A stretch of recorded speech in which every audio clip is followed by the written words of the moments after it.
Kok jadi begini? Pernikahan artis ditayangkan berjam-jam. Kita nggak butuh.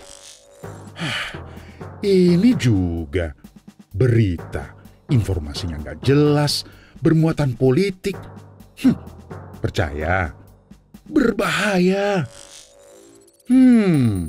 Yang ini apa lagi? Acara anak-anak. Tidak ada nilai edukasinya sama sekali. Media penyiaran televisi kita saat ini memprihatinkan. Sangat memprihatinkan. Harus dikritisi. Tapi bagaimana? Dan siapa? Siapa yang wajib mengkritisi? Loh, ya kita semua. Ya kita. Kita punya hak bicara, mengkritik. Tapi jangan asal mengkritik, harus berdasar aturan. Ini ternyata ada aturannya.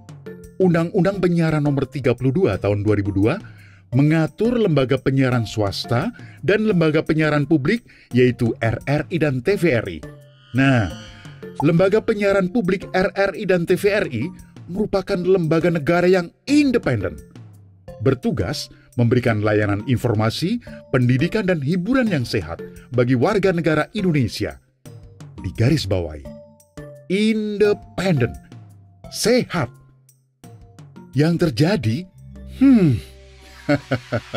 TVRI kecolongan. Jadi corong politik konvensi Capres Partai Demokrat pada September 2013 dan berujung pemecatan Dewan Pengawas di TVRI. Lalu, apa yang bisa kita lakukan untuk memperbaiki hal ini?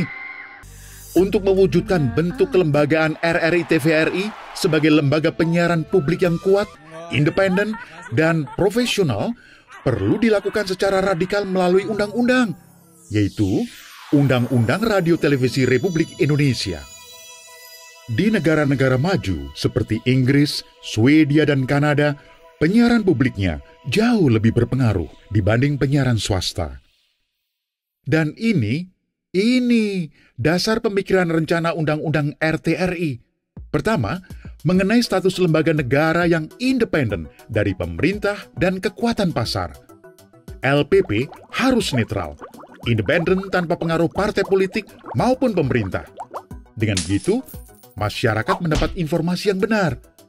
Bukankah tujuan dasar LPP untuk melayani kepentingan publik, bukan cari untung seperti lembaga penyiaran swasta?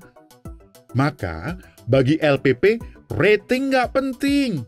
Lebih penting, isi siaran sesuai kebutuhan dan kepentingan publik. Bukan kepentingan pihak lain, tapi publik. Kedua, penggabungan RRI dan TVRI dengan standar kompetensi SDM profesional. Kenapa RRI dan TVRI harus digabung? RRI dan TVRI punya sejarah kuat di industri media.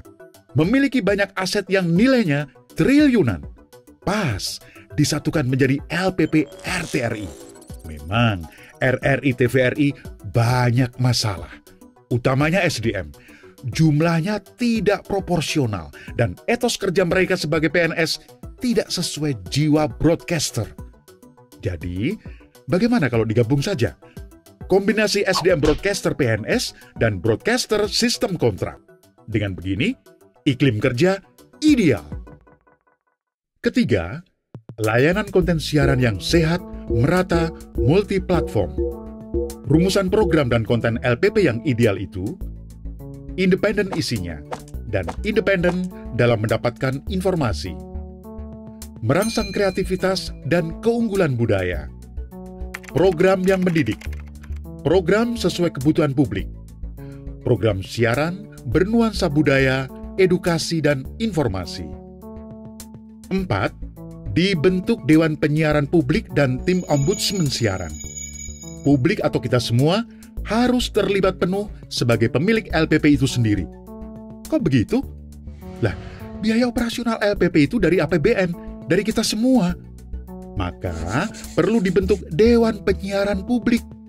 Tidak hanya itu, dibutuhkan pula Ombudsman Media LPP. Fungsinya menjembatani redaksi dan pemirsa atau pendengar, dan sarana bagi publik melaporkan tindak tanduk LPP yang tidak sesuai undang-undang. Yang terakhir adalah audit total oleh lembaga independen di masa transisi, yaitu keuangan dan infrastruktur. Banyaknya infrastruktur di RRI TVRI dan kondisi peralatan yang tertinggal secara teknologi menjadi lahan basah tindak pidana korupsi. Jadi, sangat dibutuhkan sebuah lembaga independen yang bertugas mengaudit segala aset yang dimiliki oleh RRI TVRI. Nah, saatnya bagi kita semua menjadi pendengar dan pemirsa cerdas. Dukung perubahan kelembagaan LPP RRI TVRI. Dorong lahirnya Undang-Undang Radio Televisi Republik Indonesia.